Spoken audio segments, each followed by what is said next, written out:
오늘은 시편 29편, 이것도 다윗의 시라고 나와 있습니다.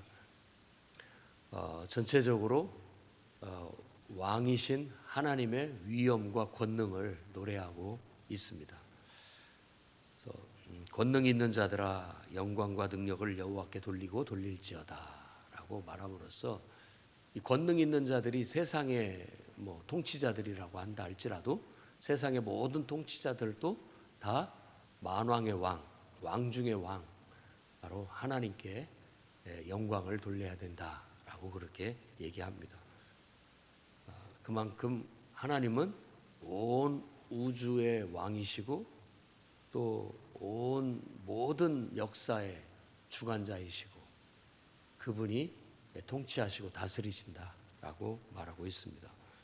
그분의 위엄과 권능을 말하는데 오늘 3절에서 9절에는 그 위엄과 권능을 여호와의 소리라고 그렇게 해서 7번을 말해요. 여호와의 소리가 물 위에 있도다, 이렇게 하면서부터 시작해서 여호와의 물 위에 있도다라고 하는 것은 이 뜻이 무슨 말이냐면 물은 지금 바다의 파도라고 생각을 하시면 돼요. 그러니까 막 바다가 흉흉하게 막 물이 이렇게 차면 아무리 큰 배도 다 집어삼키고 또 막 물이 덮치면 홍수물처럼 확 덮치면 온 세상을 다 파괴하고 쓸어버리듯이 그 위험 있는 그 능력 있는 물을 말하는. 근데 그 물 위에 계시다라는 것은 그 물을 지배한다, 다스린다, 조종하신다, 이런 뜻입니다. 그러니까 모든 권세들 위에 권세예요. 모든 왕들 위에 왕이시죠. 그런 위엄, 물 위에 계시다라는 그런 은유적인 표현을 쓰는 겁니다. 그리고 그 하나님의 영광이 아주 위엄과 권능으로 우리에게 느껴지는데 그 은유적인 표현이 뭐냐면 우레소리. 그러니까 천둥 소리처럼 번개치듯이 하나님의 위엄과 권능, 거기에 은유해서 하나님의 어떤 권세와 위엄이 나타나고 있다라고 그렇게 말하고 있는 것입니다. 그리고 이제 영광이라는 단어가 쓰여지고 있는데 영광이라는 것은 원래 이게 비친다 이런 뜻이에요. 비친다. 그러니까는 하나님의 위엄과 권능이 온 세상에 이렇게 쫙 비쳐서 펼쳐진다라는 말이죠. 우리가 선교라고 했을 때도 교, 가르침을 널리 펼친다 이런 뜻입니다.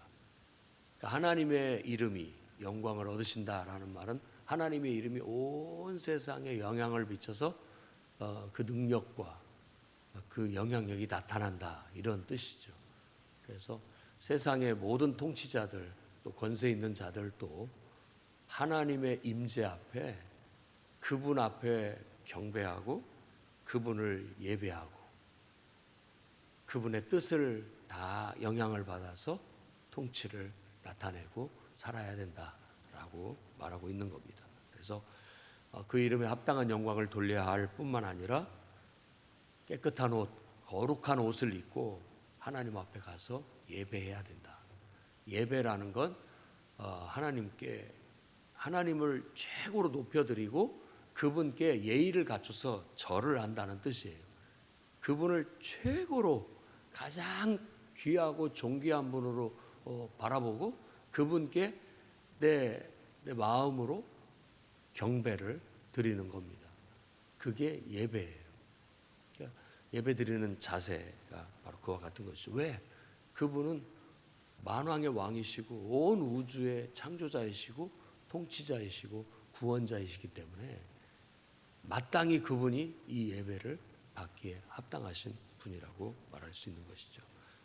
그러면서 계속해서 여호와의 소리는 힘이 있다. 여호와의 소리는 위엄차다. 여호와의 소리가 백향목을 꺾고 온 산을 송아지처럼 날뛰게 만든다. 요동치게 만든다라는 거예요.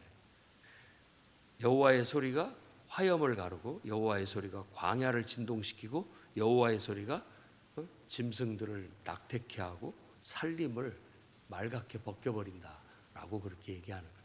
그러니까 그 하나님의 음성에, 하나님의 통치하시는 음성에 위엄과 권능을 말하는 거예요.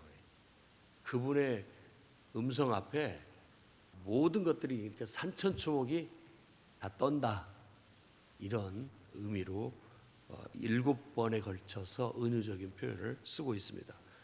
근데 이런 것들이 이제 계시록에도 반영이 되고 있는데, 계시록 10장 3절 말씀 보면 7우레, 하나님의 음성이 7우레로 발한다라고 했는데, 지금 이렇게 7번 하나님의 음성이, 하나님의 소리가 우레소리처럼 막 엄청난 위엄과 권능으로 하나님의 음성이 들리니까 뭐 화염도 가르고 광야를 진동시키고 짐승들이 놀라서 낙태하게 되고 막 살림이 다 말갛게 된다는 걸 싹 휩쓸어 버리니까 그냥 푸르던 살림이 그냥 그 음성에 낙엽이 다 떨어져서 그냥 벌거벗은 것처럼 돼버린다, 이렇게 말하는 거예요. 그 얼마나 위엄과 권능이 느껴집니까? 그러니까 이런 모든 광경들을 보면서 정말 이 성전에서 하나님을 예배하는 자들이 그냥 탄성 나오듯이 나오는 소리가 뭐냐? 영광. 하나님의 영광. 영광이로다. 하나님의 위엄과 권능이 놀랍다. 막 내게까지도 미쳐오는 거죠. 그러니까 정말로 하나님의 음성으로 들린다면 내 안에 이런 변화가 일어나는 겁니다. 내 안에 확 변화가 일어나, 내가 막 진동하고 요동하고 내 안에서 변화가 일어나는 거죠. 그래서 성령이 우리에게 권능으로 임할 때 그 나타나는 환상이 불처럼, 급하고 강한 바람처럼 똑같아요. 위엄과 권능으로 임하시니까 불처럼 임해서 모든 걸 다 살라버리고, 또 어떤 급하고 강한 바람처럼 임해서 모든 걸 다 휩쓸어버리고, 그만큼 강력한 영향력이다, 이런 걸 은유적으로 보여주고 있다고 볼 수 있는 거죠. 그래서 제대로 성령을 받은 사람은 변하지 않을 수가 없습니다. 변하지 않을 수가 없죠. 강력한 하나님의 성령의 영향력 아래 살아가게 되는 겁니다. 그렇게 성령의 인도하심을 따라서 살아가게 될 때 나타나는 건 내 모습이 아니에요. 야, 저 사람 대단하다, 잘났다가 아니라 저 사람 별로 그런 사람이 아니었는데 저 사람 속에 하나님이 역사하시니까 놀라운 일이 나타나는구나, 이렇게 하나님께 영광을 돌리게 되는 거예요. 그래서 예배자들은 다 하나님의 위엄과 권능의 임재 앞에 영광이로다라고 탄성을 지르게 된다라는 겁니다. 10절에서 11절 말씀은 여호와께서 홍수 때에 좌정하시며 라고 말하는데, 바로 이 홍수물도 그 세찬 홍수처럼 밀려오는 물, 그것은 어떤 강력한 힘이기도 하고 걷잡을 수 없는 힘이기도 해요. 근데 그걸 누가 붙잡느냐? 그 위에 좌정하신다는 것은 그 무시무시하고 통제 가능하지 못한, 불가능한 그 강력한 힘은 하나님께서 통치하신다. 그래서 그 위에 좌정하신다는 거예요. 좌정하신다는 것은 그분이 통치하시고 지배하신다라는 그런 의미입니다. 그래서 이 홍수라고 하는 것은 또 바다의 물이나 파도도 마찬가지고 홍수도 마찬가지고, 이 모든 것이 혼란한 세상을 은유하기도 하고 걷잡을 수 없는 힘, 이런 것들을 은유합니다. 바로 그런 것들을 하나님께서 탁 들어잡으시고 통치하신다. 그래서 영원토록 왕으로 좌정하신다라고 노래합니다. 그렇게 하나님이 딱 들어잡고 그 힘을, 그 어떤 무질서와 혼란을 딱 틀어잡고 통치하시니까 우리에게 하나님을 예배하고 섬기는 자에게는 하나님이 힘이 되고 또 우리에게 평강의 복을 주신다라고 그렇게 노래하고 있는 거예요. 하나님을 왕으로 섬기는 자는 복됩니다. 왜냐하면 하나님은 가장 힘 있고 권능 있는 분이기 때문에 그분과의 관계 속에서 그분을 사랑하고 그분과의 신뢰 속에서 그분의 힘을 힘입어 살아간다면 우리의 인생이 얼마나 복되겠습니까? 걱정할 것 없이 우리 마음의 평안과 하는 일마다 다 잘 되고 하나님의 축복을 받는 역사가 있을 거예요. 오늘도 그런 은혜와 축복이 여러분에게 있기를 주의 이름으로 축원합니다. 기도하겠습니다. 거룩하신 주님,